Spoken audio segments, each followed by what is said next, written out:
You freeze up the place, then outside becomes hotter because of your emissions. And then after that, you want to turn on the aircon even colder, and then it will make it even hotter, and then it's just a vicious cycle. Like, we could all solve this by making offices less cold. So as everyone know, right, the weather these days are super hot. So whenever I'm at home and it's super warm, right, I kind of want to turn on the aircon. But when I turn on the aircon, I know I'm adding to the heat outside and adding to the climate problem. But if I don't turn on the aircon, Then you're hot. other people are turning on their aircon and adding to my problem. What? Yes. So help. What can we do about it? So welcome back to WTF, the What the Future podcast, where I, John, And I, Annette, go out of our depth to tackle hard topics with experts. Joining us on this episode are two experts with extremely solid titles. Dion and Cassandra, welcome to the show. welcome. Why don't you introduce yourself? Introduce yourself. Yeah. I'm Dion and I'm from Boston Consulting Group. My title, as John would like me to spell it out, is Lead Knowledge Analyst. Mate. I'm the team lead for real estate topic in BCG, tackling global knowledge on real estate and in terms of trends, our latest and greatest offering. So in the topic of cities, we actually do quite a bit of work, which we'll talk a little bit more later on. Okay, and Cass. Hey everyone, I'm Cass. I'm a climate tech venture builder with Wavemaker Impact, and I run a non-profit environmental organization that does environmental education called Earth School. Insane. Nice. Welcome. Welcome, guys. Okay, let's get started, okay? All right, let's get started. Okay, so cities around the world are facing significant physical and socio-economic instability due to climate change. And that leads me to my first question. It feels as though that, especially for a small country like Singapore, that there is no first mover advantage in trying to develop anything outside of shoring up our borders to make sure the sea don't make us a smaller country. It feels like whatever efforts that Singapore do is just way too futile as compared like to how much of a the difference carbon will we output make, from the right? rest of the world. Yeah. Yeah. Is that true? I would say, if you think about Singapore as having a very strong infrastructure for R&D, we have a lot of money to invest in R&D as well. And, in general, we take a very pro stance towards, trying new things. Right. So you're saying that Singapore is trying to position itself, or perhaps have positioned themselves as a hub for R&D in future technologies, or future sustainable technologies, and which we know that this has to be widely adopted in the future. And so Singapore is pricing it there, and then we will at some point recover that and save the earth at the same time. Is that what you think we're doing? Yeah, I would say so. But yeah, I think we take a lot more than just carbon capture, right? We look into blue carbon research, we look into sustainable aviation fuels, we look at hydrogen. It's a whole bunch of range of different climate tech, in a sense, products, which really have to do with our basic necessities around energy, around coastal protection. If you look at it from an investment perspective, it's going to pay off in the long term.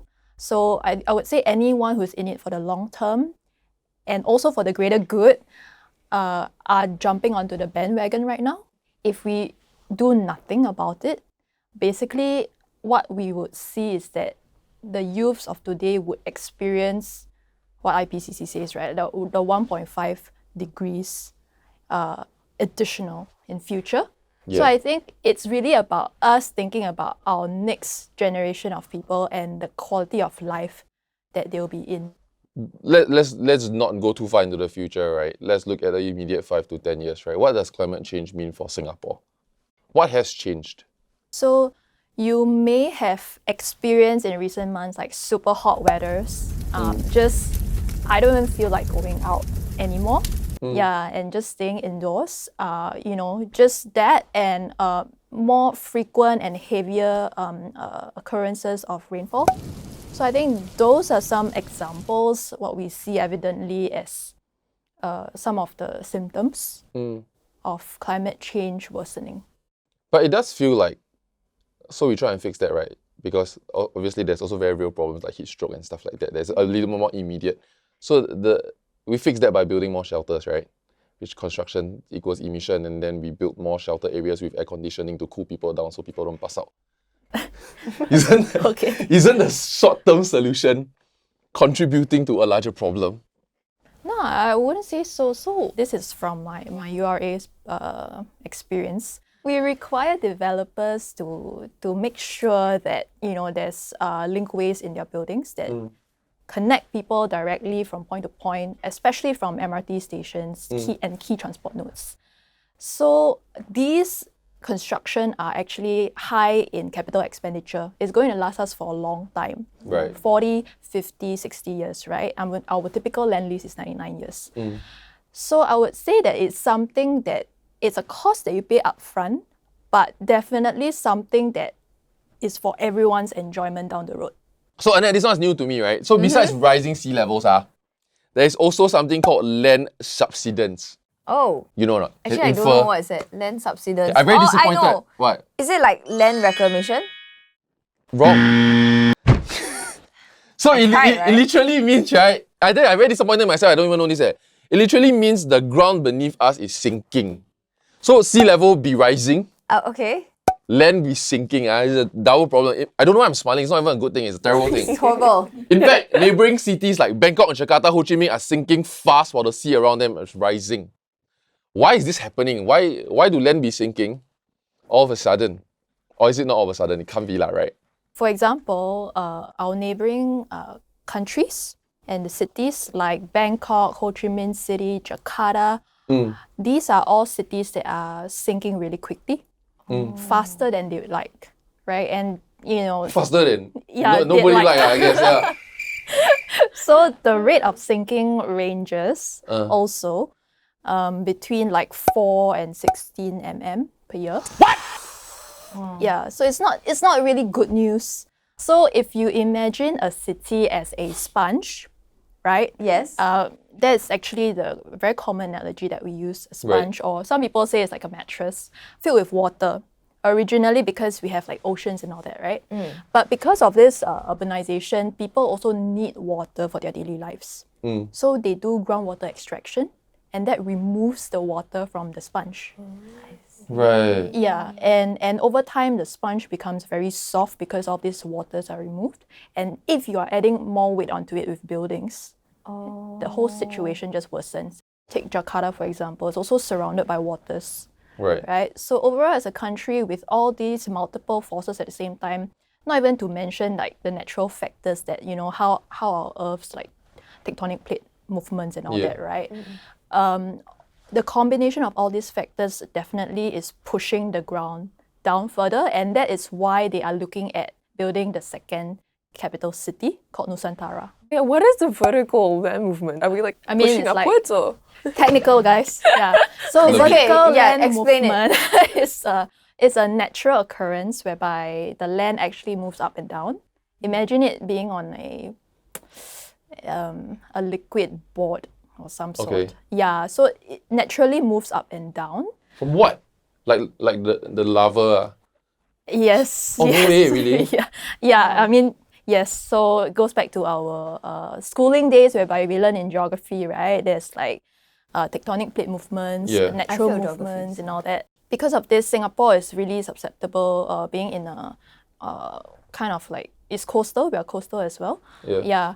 And some studies have shown that actually we are also sinking in a low-key manner that, And what rate are we talking about? Like, is it how scary? Is it like by centimeter level or mm? No, it's by the millimeters. You know how when we look at Elon Musk saying like we should go to Mars and try again, and we try and terraform Mars because we can't change Earth. Earth gonna be like that, and it feels like moving capital cities because the land is sinking, because we drew too much water from the ground, because we overpopulated and over-demanded of the said ground, right? It feels like almost within countries, right? We are doing a mini version of let's go to Mars really. Does that scare you or not? Of all the effects that we're seeing from climate change, this is not even a it's scary not. one. I don't think it's the top one for me. Yeah. What is the top one for you? I think the rate of biodiversity loss in Singapore is excruciatingly shocking to me. Okay. Going to a place and then after certain times you're just seeing it degrade and degrade and degrade. Yeah. The rate of deforestation and how much of our ecosystems we're losing. That's a bit scary as well.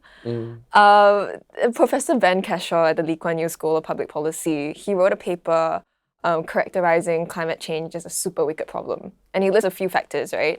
But one of them being is that the effects of climate change are not seen as a single acute event, but it's spaced out over a long term. Right. And that's like delaying, climate action and mitigation action right now. That's true.